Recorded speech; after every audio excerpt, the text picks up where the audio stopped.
prosperity website.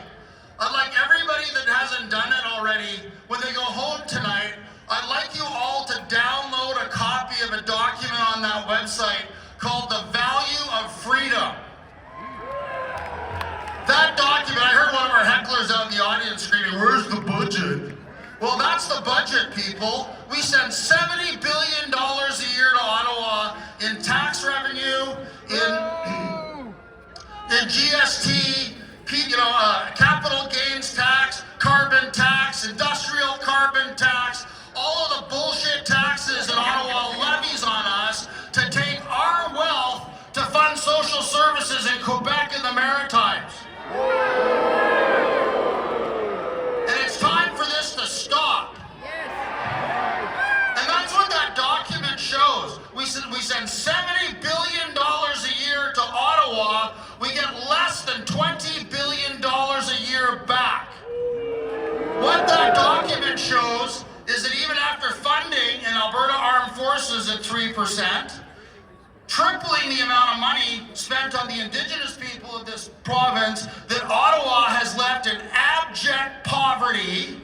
We still have First Nations reserves in this province that don't have clean drinking water. How disgusting is that, Ottawa? It's time to end the tyranny of Ottawa and keep our money at home to take care of our families, fund Alberta education, fund our hospitals, fund our doctors, fund our Indigenous people, and take care of Albertans. That document makes it clear that we can easily afford every single service provided to us by the federal government in a haphazard fashion. Like, who anymore believes that the federal government actually provides a national defense? Right?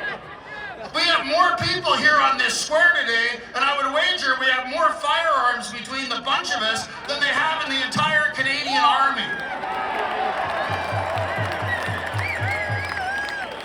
So what do we get for that money? We're certainly not being defended.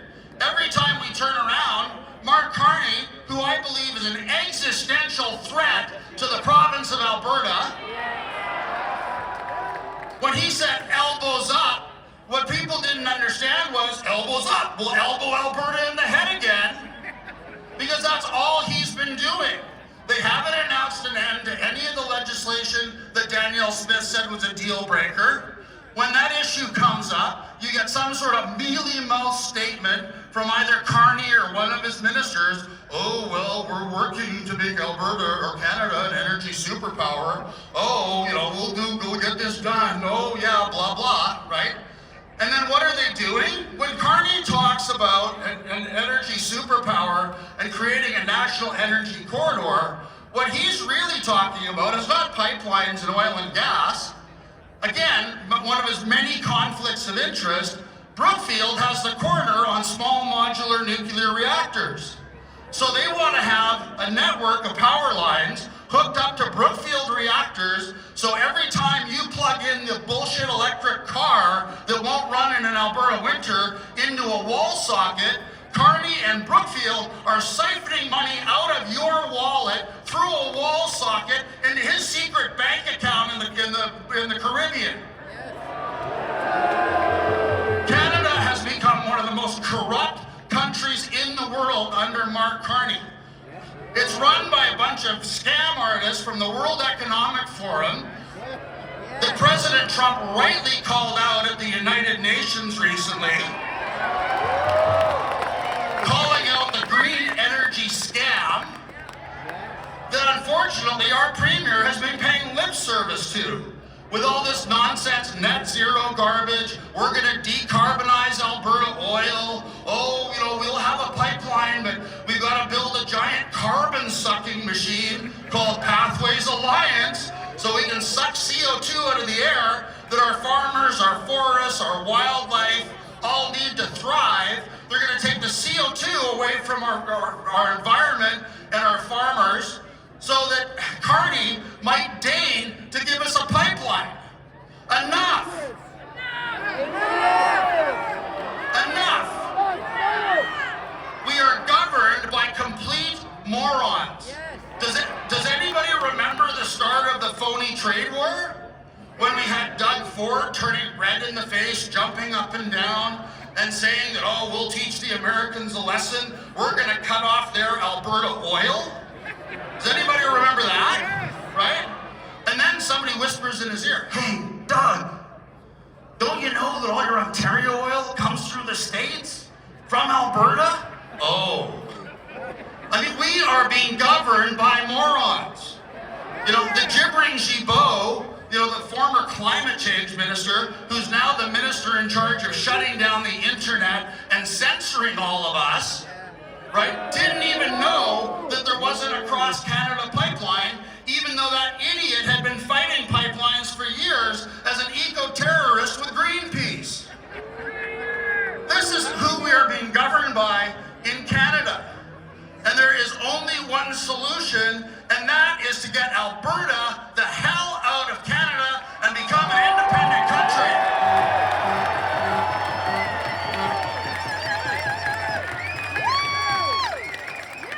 Something else I want people to reflect on, I think some of you may know that Mitch and Dennis and I have been traveling to the US and meeting with the Trump administration at a very senior level. And I need to tell each and every one of you that there is ample support, if not enthusiastic support, for this project. There is ample support, enthusiastic support for Alberta becoming an independent country. Now, I know some members of our movement favor the 51st state. We are not a 51st state movement. We are an independent Alberta movement. The members of the U.S. administration that we're speaking to, they know that. There are no designs to turn Alberta into the 51st state. At our last meeting, one of them pointed out, it's like, oh God, it's like, try to get that through the Senate. The Senate would want Puerto Rico and Washington, D.C. in return. That's never going to happen. The other thing was, and you guys might find this funny, I did, we were all joking around about President Trump making fun of Trudeau and, just smacking Carney like the stupid little puppy that he is from time to time when he tries to pee on the carpet, by making jokes about Canada becoming the 51st state. And of course, we all laughed around the table because we all went, oh yeah, who the hell would want Quebec? We have enough trouble with them in Alberta. We don't want that. So everybody that we're talking to is very clear on what we want. We want a free and independent Alberta. Now, in terms of getting us to that goal, and I think when you look at this, the sea of blue flags waving across this plaza today, everybody here is asking you to do some things. Next time I go to an Oilers game or go to Oilers Plaza, I want to see a sea of Alberta flags waving. I want people cheering for Alberta, not standing for the Canadian national anthem that has failed us so badly. There's some journalist wrote, oh, well, Alberta independence isn't a serious thing. I'll start believing it when people start booing the national anthem at an Oilers game. Well, think about that. I'm asking you to do that. Bring your Alberta flags. The other thing I want to talk to you all about, and this is fairly serious, is that right now, as some of you may know that follow politics, about 70 to 75% of the membership of the United Conservative Party of Alberta is in favor of independence. We need to make sure that that message gets through to our Premier loud and clear. So what I'm going to be asking all of you to do, those of you that can afford it and afford the time, and again, this is only a very small fraction of the amount of time that my colleague Mitch Sylvester is asking of you out of your 10 days, I would like all of you to go online and buy a United Conservative Party membership and buy a ticket to this year's Alberta UCP annual general meeting, the AGM, coming up here at the end of November, all right? And the reason we want you to do that is right now, about 65 to 70% of the UCP board is in favor of independence, right? After this AGM, we want 100% of the UCP board in favor of independence, and we want independence candidates elected to run the UCP. Can we do that, Alberta?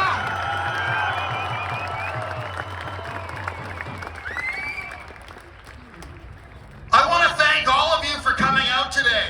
And again, I can't tell you how proud I am today to be an Albertan, to see all of you here standing for independence, standing up for your families, standing up for the future of your children and your grandchildren, and a prosperous future for this province. Thank you all so much for coming out. God bless all of you. God bless.